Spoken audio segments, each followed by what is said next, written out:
Telangana CM Revanth Reddy ఇవాళ ఖమ్మం జిల్లాలో పర్యటించనున్నారు. మధ్యాహ్నం 3 గంటలకు చింతకాని మండలం జగన్నాథపురానికి చేరుకుని అక్కడ నిర్వహించే రైతు ఆశీర్వాద సభలో పాల్గొంటారు.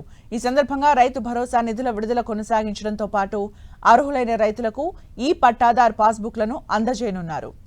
చింతకాని మండలం మత్కేపల్లి క్రాస్ వద్ద గత నెల 30న జరగాల్సిన రైతు ఆశీర్వాద సభ వర్షాల కారణంగా రద్దయింది. దీంతో రైతు భరోసా నిధుల విడుదల కార్యక్రమాన్ని అదే రోజు హైదరాబాద్లో నిర్వహించారు. అయితే ఎట్టి పరిస్థితుల్లో ఇక్కడ సభ నిర్వహించాలన్న పట్టుదలతో మధిర నియోజకవర్గంలో ఏర్పాట్లు చేశారు. మత్కేపల్లి క్రాస్లోని 30 ఎకరాల్లో సభ నిర్వహణతో పాటు వేదిక సిద్ధం చేశారు. బారికేడ్లు, గ్యాలరీల ఏర్పాటుతో పాటు ఎల్ఈడి స్క్రీన్స్ ఏర్పాటు చేశారు. ఈ రైతు ఆశీర్వాద సభకు 2 లక్షల మంది రైతులు, ప్రజలు వస్తారనే అంచనాతో సభా ప్రాంగణంలో 1,00,000 కుర్చీలను ఏర్పాటు చేశారు.